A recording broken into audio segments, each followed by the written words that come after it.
Colombia में राहुल गांधी, सुधांशु त्रिवेदी का बड़ा खुलासा।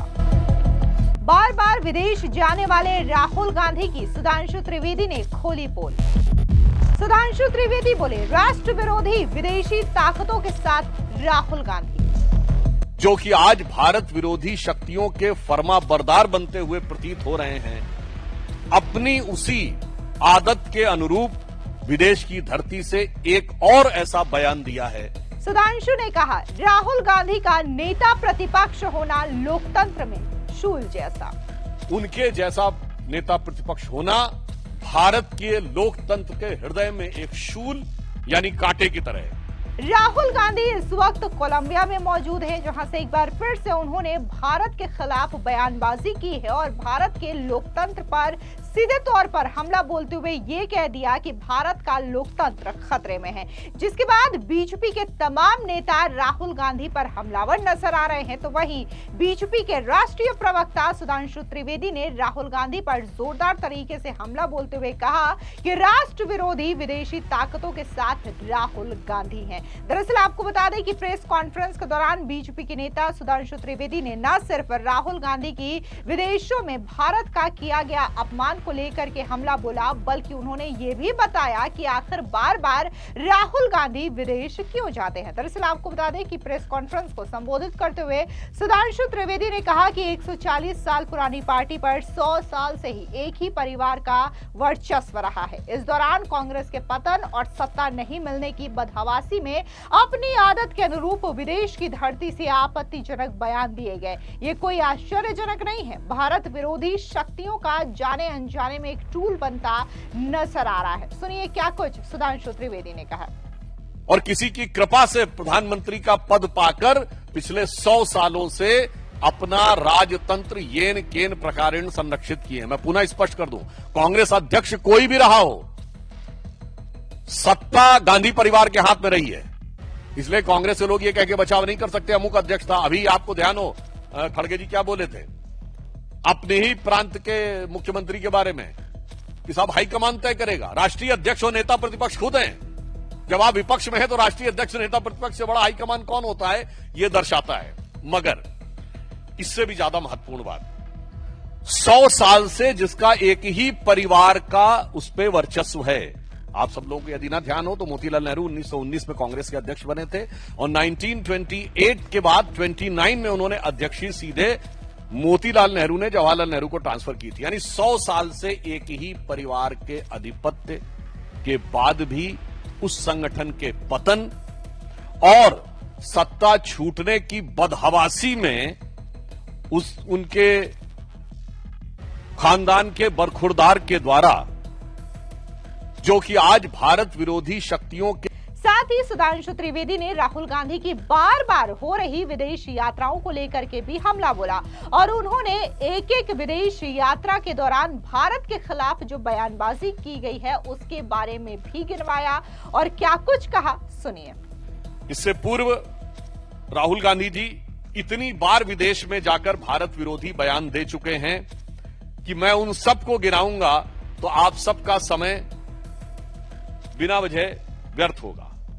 अभी सितंबर 2025 में जो अभी इन्होंने बयान दिया कोलंबिया यूनिवर्सिटी में, जो अभी आज दिया है, इससे पहले वो सितंबर 2024 में वॉशिंगटन, 9 सितंबर 2024 को अमेरिका के टेक्सास, सितंबर 2024 में वर्जीनिया, 6 मार्च 2023 को लंदन, फिर मार्च 2023 में फिर लंदन और मार्च 2023 में कश्मीर को लेकर अन्य विषयों को लेकर उन्होंने बोला है।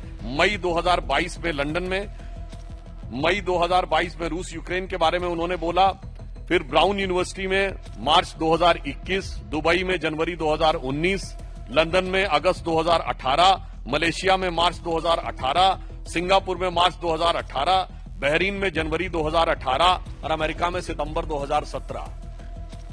एक लंबी कहानी है जो उनके दिल के अंदर की नफरत की जुबानी आपको बहुत साफ दिखाई पड़ती है। इस दौरान सुधांशु त्रिवेदी ने महात्मा गांधी को लेकर के भी राहुल गांधी और कांग्रेस पार्टी पर निशाना साधा और उन्होंने कहा कि ये भारत का लोकतंत्र ही है जिसको लेकर के राहुल गांधी बार बार अपमानित करने का प्रयास करते हैं। ये वही लोकतंत्र है जिसकी वजह से एक चाय बेचने वाला मोदी भी आज देश का प्रधानमंत्री बनता है, वो भी 3 बार। उन्होंने कांग्रेस पार्टी पर हमला बोलते हुए कहा कि कांग्रेस में सिर्फ और सिर्फ एक ही परिवार का वर्चस्व है। सुनिए सुधांशु त्रिवेदी का ये बयान।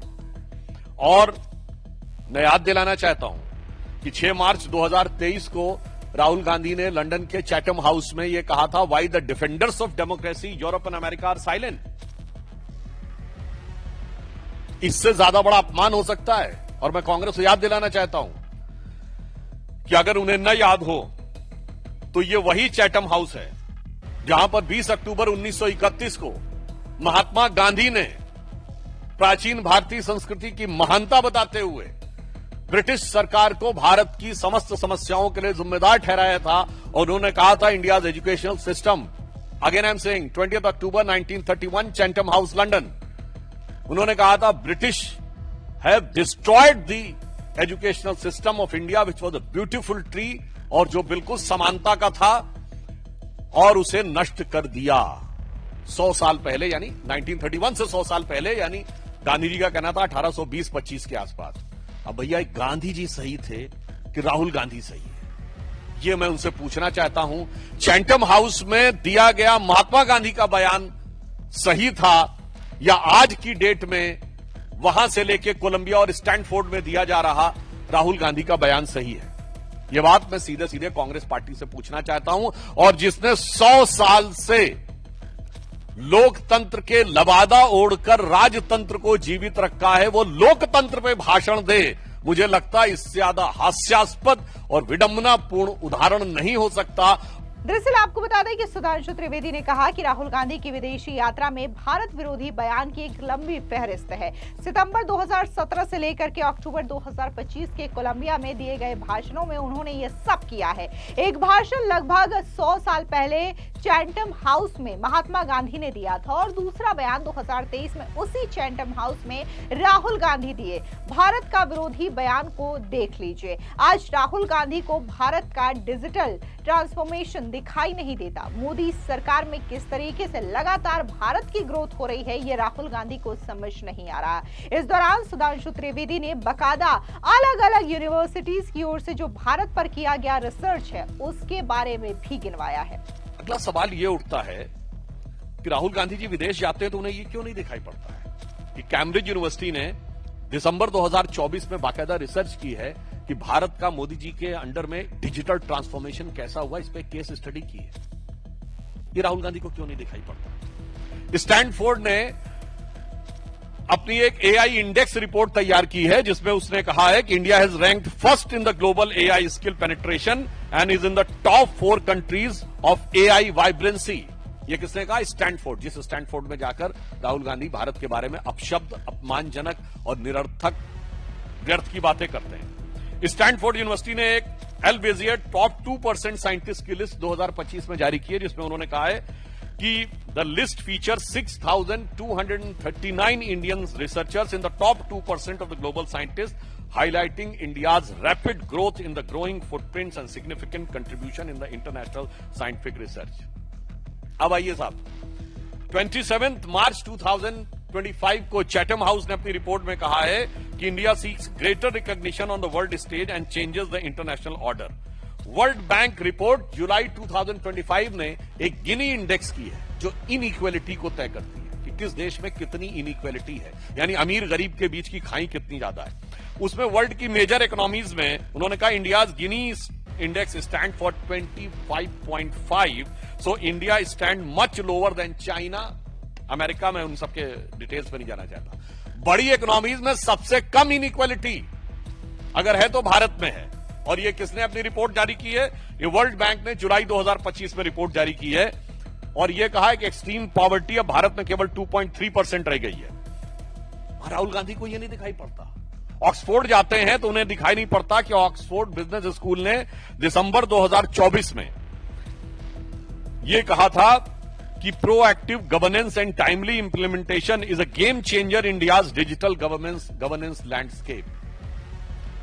ग्लोबल टाइम्स ने जनवरी 2024 में यह कहा कि भारत ने कुछ सालों में अपनी इकोनॉमी को जिस तेजी से स्ट्रक्चर्ड रिफॉर्म करके किया है उससे भारत बहुत शक्तिशाली बना है। अब मैं पूछना चाहता हूं कि ये फॉरेन में जाकर बोलने वाले राहुल गांधी जी को फॉरेन की ये चीजें नजर क्यों नहीं आती?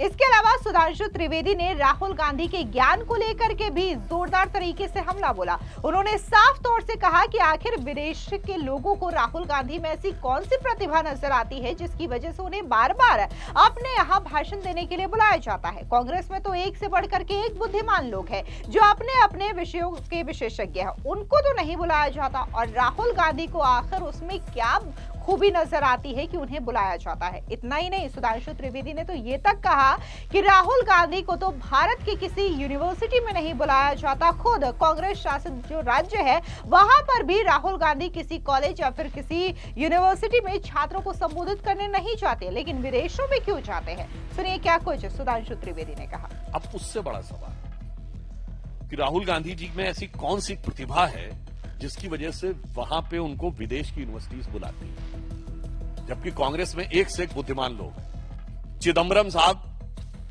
अभिषेक मनु सिंघवी, शशि थरूर, मनीष तिवारी और बहुत सारे लोग हैं जो अपने अपने विषयों के विशेषज्ञ हैं। इवन जयराम रमेश, इवन उनके अंकल सैम पित्रोदा जो परमानेंट विदेश में रहते हैं, जिनकी इमेज है कि इंटेलेक्चुअल वाली, उनमें से किसी को नहीं बुलाया जाता है और राहुल गांधी जी को ही बुलाया जाता है।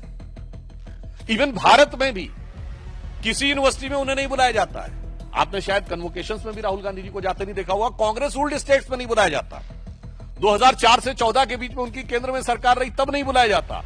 फिर भारत के बाहरी जो उनको बुलाया जाता है, यह अपने आप में यक्ष प्रश्न है। इसी के साथ ही अभी हाल ही में राहुल गांधी ने एक बयान दिया है जिसमें उन्होंने कार और बाइक के वजन को लेकर के बात कही है, जो कि सोशल मीडिया पर काफी ज्यादा वायरल हो रहा है। और इसी बयान को सुनाते हुए सुधांशु त्रिवेदी ने एक बार फिर से राहुल गांधी के ज्ञान को लेकर के चुटकी ली है। और वो कितने बुद्धिमान हैं और उनका कितना जबरदस्त ज्ञान है, मैं आपको एक उनके वीडियो का वॉइस सुनाना चाहता हूं। Why does a motorcycle weigh 100 kilos? And a car weighs 3,000. Car to carry one passenger, you need 3,000 kilos of metal in a car. If one passenger is driving a car. And a motorcycle has 100 kilos, carries two passengers. So why is a motorcycle able to carry two passengers with 150 kilos of metal and a car needs 3,000? And the answer is, it's the engine, because it's the engine that kills you on impact, right? And the motorcycle is light because the engine disappears from you when you have an accident, right? Every time the engines in motorcycles are heavier and heavier. If you see, the power in motorcycles nowadays are becoming heavier, are higher than older motorcycles. But in a motorcycle, when you have an impact, the engine is separated from you, so the engine doesn't hurt you. Whereas in a car, when you have an impact, the engine comes into the car. So the entire car is designed to stop the engine from killing you. The electric motor breaks that centralized energy system. The electric motor allows you to put a motor there, put a motor there, put a motor there, put a motor there. So the electric motor is a decentralization of power. मुझे लगता है कि इसको सुनने के बाद अगर किसी के भी ज्ञान चक्षु उन्मीलन समझते हैं ना, उठने में कोई शंका रह गई हो तो समाप्त हो जानी चाहिए। ऐसा अद्भुत मैकेनिकल इंजीनियरिंग का ज्ञान दिया है कि हार्ले डेविडसन से लेकर टोयोटा तक और वॉक्सवैगन से लेकर फोर्ड तक बैठे हुए इंजीनियरों ने मेरे ख्याल से छाती पीटना शुरू कर दिया होगा कि इतना जबरदस्त ज्ञान कहां से आ गया है। बताइए साहब, वो ये बता रहे हैं कि वो डिसेंट्रलाइजेशन है। अरे मेरे भाई, कार 4 व्हीलर है, वो 2 व्हीलर है। 2 व्हीलर में जायरोस्कोप लगा हुआ होता। मुझे लगता है हमारे जैसे अन्य भी जितने लोगों ने मैकेनिकल इंजीनियरिंग में पीएचडी की होगी, वो भी अपने को बहुत बौना समझ रहे होंगे राहुल गांधी जी के इस ज्ञान के आगे। और उसमें डिसेंट्रलाइजेशन वो बता रहे हैं। बिल्कुल साहब, डिसेंट्रलाइजेशन होता है, मगर वो 4 व्हीलर है। वो 4 व्हील ड्राइव में डिसेंट्रलाइजेशन होता है और वो 2 व्हील है। और वो कितना मजेदार बात बता रहे हैं कि साहब वो मोटर बाइक में जैसे ही एक्सीडेंट होता है इंजन अलग हो जाता है, मतलब लगता है जैसे कोई नट बोल्ट से जुड़ा हुआ हो। ये वैसे ही भाव है जैसे वो सोच रहे हैं भारत में ये अलग हो जाएगा, वो अलग हो जाएगा, फला अलग हो जाएगा, ढिमा अलग हो जाएगा।